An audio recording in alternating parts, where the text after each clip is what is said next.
Inflasi di Australia makin menggila, PHK di mana-mana.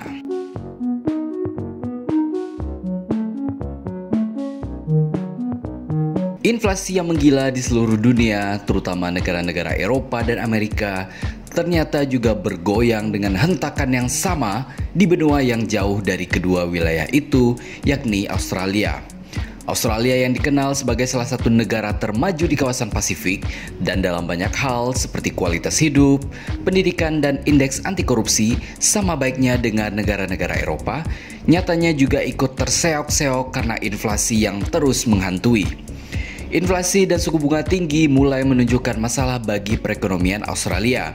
Pada bulan Juli 2022 yang lalu, dilaporkan terjadi pemutusan hubungan kerja atau PHK massal. Alhasil, nilai tukar dolar Australia mengalami kejeblokan yang cukup dalam. Pada perdagangan Jumat beberapa minggu yang lalu, dolar Australia merosot 0,63% melawan rupiah ke level 10.194 rupiah per dolar Australia, yang merupakan level terendah dalam satu bulan terakhir.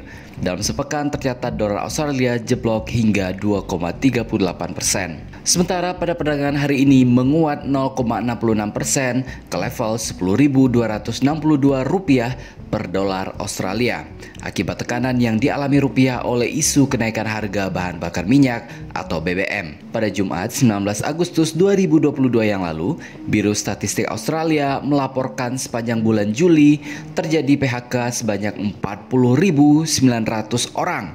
Ini merupakan kali pertama terjadi sejak Oktober 2021. Ini pertama kalinya jumlah orang yang bekerja mengalami penurunan sejak Oktober 2021 setelah terjadi pelonggaran lockdown akibat COVID-19 varian Delta pada akhir 2021 yang lalu. Begitu kata Bjorn Jarvis, Kepala Biro Statistik Australia, sebagaimana dilansir oleh ABC News. Sementara itu, tingkat pengangguran turun menjadi 3,4% dari sebelumnya 3,5%. Level tersebut merupakan yang terendah dalam 40 tahun terakhir. Namun, penurunan tersebut terjadi akibat berkurangnya partisipasi kerja. Ekonom senior di AMP Capital, Diana Musiana, mengatakan bahwa rilis data tersebut menjadi indikasi awal jika pasar tenaga kerja sudah mencapai puncaknya. Saya rasa kita berada di titik balik perekonomian, di mana data menunjukkan sentimen konsumen, tingkat keyakinan bisnis, leading indikator sudah mulai melambat. Begitu kata Musiana. Beberapa leading indikator pertumbuhan tenaga kerja juga mengalami perlambatan, seperti niat untuk merekrut karyawan hingga pembukaan lapangan kerja baru. Inflasi yang tinggi memaksa Bank Sentral Australia atau Reserve Bank of Australia atau RBA menggerek suku bunga 4 bulan beruntun. Di awal bulan ini, RBA menaikkan suku bunga sebesar 50 basis poin menjadi 1,85% yang merupakan level tertinggi dalam 6 tahun terakhir. Kenaikan suku bunga dalam 4 bulan beruntun menjadi yang paling agresif sejak awal 1990-an. Kenaikan tersebut sesuai ekspektasi, tetapi sebelumnya sempat beredar spekulasi akan ada kenaikan 75 basis poin akibat tingginya inflasi. Dalam rilis notula rapat kebijakan moneter hari ini, anggota Dewan RBA melihat suku bunga masih akan terus dinaikkan karena inflasi masih jauh di atas target.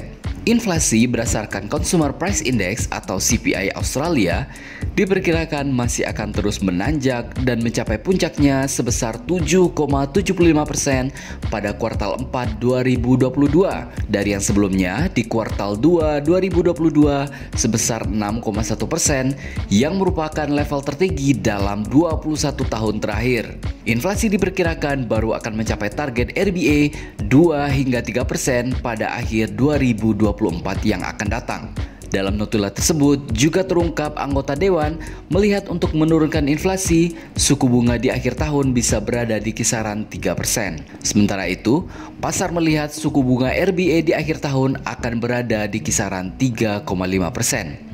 Semakin tinggi suku bunga, maka ekspansi dunia usaha akan semakin melambat akibat tingginya biaya kredit. Hal ini akan berdampak ke pasar tenaga kerja Australia. Menteri Keuangan Australia Jim Chalmers memperkirakan inflasi di negara itu akan mencapai puncaknya menjelang akhir tahun ini dan akan bertahan sedikit lama karena adanya dampak bencana alam dan kenaikan harga energi dunia. Jim Chalmers pada hari Selasa 25 Oktober 2022 malam waktu setempat akan menyerahkan anggaran federal pertamanya, mengatakan bahwa inflasi menjadi faktor utama yang mempengaruhi anggaran kali ini yang memandu pendekatan terhadap kebijakan bantuan terkait biaya hidup. Pada proyeksi Kementerian Keuangan saat ini, inflasi akan bertahan lebih lama dari yang kita prediksi. Begitu kata Chalmers kepada saluran televisi Australian Broadcasting Corporation atau ABC pada Minggu 23 Oktober 2022. Kementerian Keuangan Australia ini memproyeksikan inflasi akan mencapai puncaknya sebesar 7,75% pada Desember nanti. Ini akan menjadi anggaran yang meringankan keluarga-keluarga di Australia yang mengakui bahwa tekanan pada perekonomian kita berasal dari seluruh dunia. Tetapi itu juga dirasakan di meja dapur kita. Begitu ungkap Chalmers. Akibat inflasi, pengeluaran pemerintah untuk pembayaran jaminan sosial, termasuk pensiun, diperkirakan lebih tinggi sekitar 33 miliar dolar Australia atau sekitar 20,8 miliar dolar Amerika Serikat dari proyeksi sebelumnya. Sebelumnya, pada pekan yang lalu, Chalmers mengkonfirmasi bahwa bencana banjir yang sedang melanda wilayah Australia Tenggara bakal berdampak negatif terhadap proyeksi pertumbuhan ekonomi di negara kanguru tersebut. Ribuan rumah dan bisnis yang terdampak banjir dan Kemenq memperkirakan banjir tersebut akan mendorong harga buah dan sayuran naik hingga 8% selama 6 bulan ke depan. Chalmers mengatakan elemen kunci dari strateginya terdiri dari dua bagian. Pertama, bagaimana agar upah kembali bergerak di negara ini dan anggaran federal akan berfokus pada hal tersebut. Begitu katanya pada minggu yang lalu. Namun, kita juga membantu bagaimana inflasi turun seiring waktu. Itu dapat dilakukan dengan memastikan bantuan biaya hidup diberikan secara bertanggung jawab dan bahwa investasi Anda dalam ekonomi tidak mendorong terjadinya inflasi yang lebih parah di negara ini. Begitu tambah Chalmers. Memang dampak perang Rusia-Ukraina tidak main-main. Ukuran perang yang relatif kecil, yakni hanya terjadi di titik kecil di salah satu bagian bumi ini, namun punya dampak yang luar biasa terhadap ekonomi hampir seluruh negara di dunia.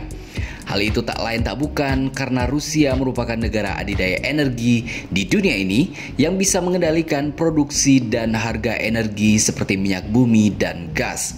Selain itu, Rusia dan juga Ukraina tentunya adalah lumbung pangan dunia, terutama untuk biji-bijian seperti gandum, jagung, dan beet yang merupakan bahan pangan utama sebagian penduduk dunia, khususnya dari kalangan Eropa, Amerika, dan keturunannya. Jadi, berdamai dengan Rusia dan menghentikan perang adalah solusi terbaik untuk dunia kita saat ini. Bagaimana menurut pendapat Anda?